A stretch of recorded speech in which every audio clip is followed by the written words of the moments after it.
Aloha, and mahalo for choosing Castle Medical Center for your joint replacement surgery. My name is Susanna Serro, and I am Castle's Director for Joint Care Services. I have been a physical therapist working with joint care patients for over 20 years, and we are so excited to have you as one of our patients. Castle's Joint Care Center is a multidisciplinary team of orthopedic surgeons, nurses, physical and occupational therapists with high levels of expertise to ensure you receive the excellent outcomes we are known for. We are recognized as Hawaii's first joint care center dedicated to both hip and knee replacements. Alexandra Barnes is Castle's dedicated joint care coordinator and is going to help you navigate to ensure you are prepared successfully both before and after your surgery.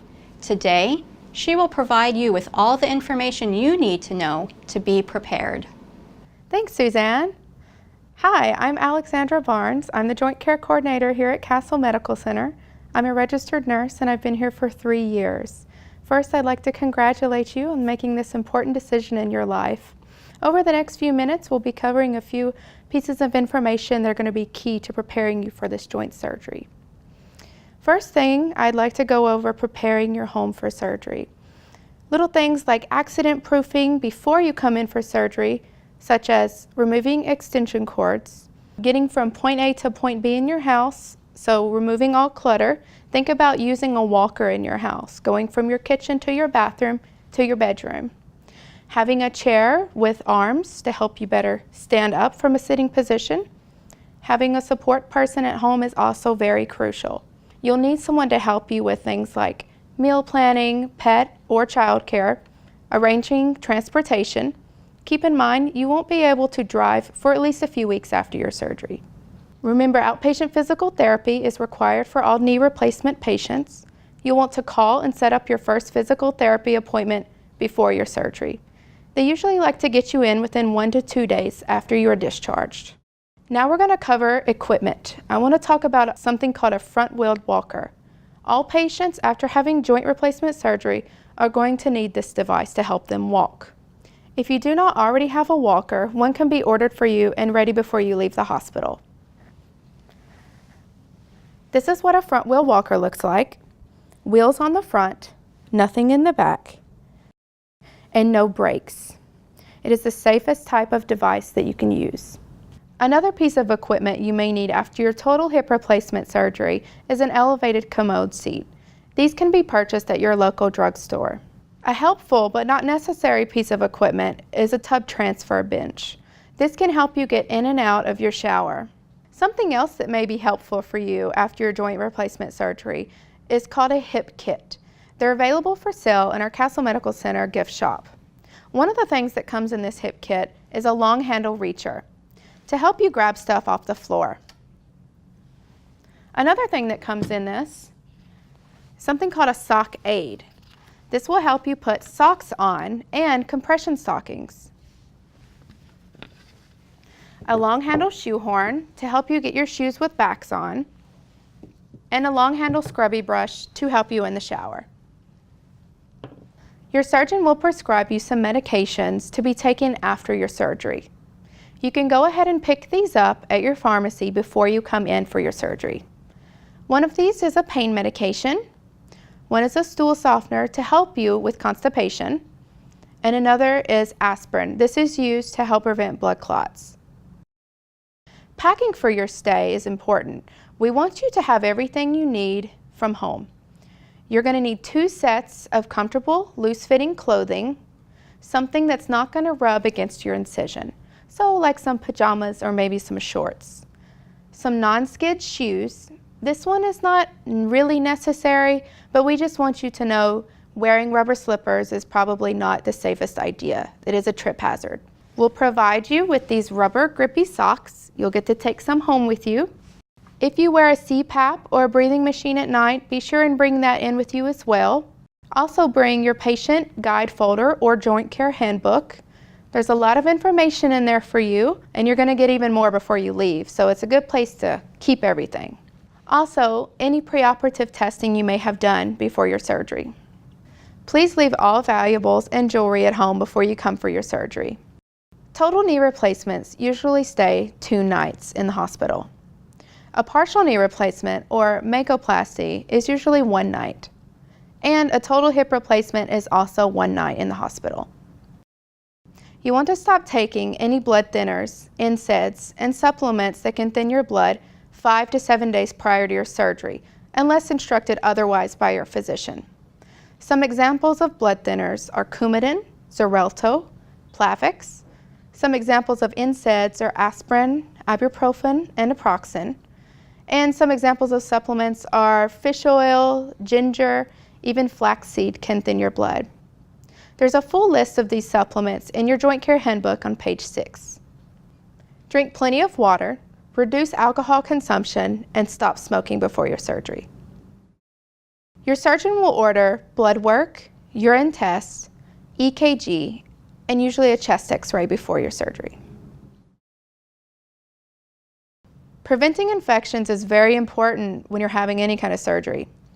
At Castle Medical Center, we take a few extra steps to ensure our patients are safe and free of infections. One of the extra steps that we take at Castle Medical Center is CHG wash. This special body wash adheres to your skin, creating a type of barrier to help keep germs away. CHG body wash will be used in the shower the night before your surgery and the morning of your surgery. First, you'll wash your hair and body with your usual shampoo and soap. Then turn the water off. Take a dime-size amount per body part. That means a dime-size amount for your arm, a dime-size amount for your other arm, and so on. Washing from the neck down, being sure to avoid the genital area, but taking extra time on your surgical area to scrub. Turn the water on and rinse your body thoroughly after this. Another thing you'll want to do is be sure and have some clean bed linens, clean pajamas, and don't sleep with your pets that night. We don't want any hair sticking to your skin. Another important but very simple thing to do to help prevent infections is washing your hands. No food or drink after midnight, not even water. You should take your blood pressure medication as usual, but with a small sip of water. Do not take your diabetic medications the day of your surgery. A family member or friend may stay with you in the pre-op department until you're taken back into the OR. You will be given a hospital gown, and your nurse will start an IV, give you medications, and some IV fluids. She'll also review your allergies. Something special that I like at Castle Medical Center is you get that one-on-one time with the anesthesiologist. They come out, they talk with you, they make sure that you haven't had any reaction to anesthesia in the past.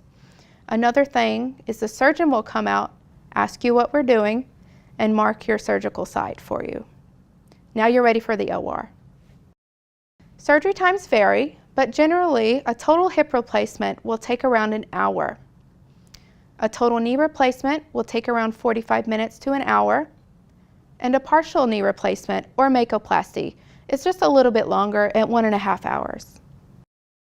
You may wake up with oxygen in your nose. You may wake up with a catheter to help collect urine, and you may wake up with a drain close to your surgical site. This is to collect any excess blood.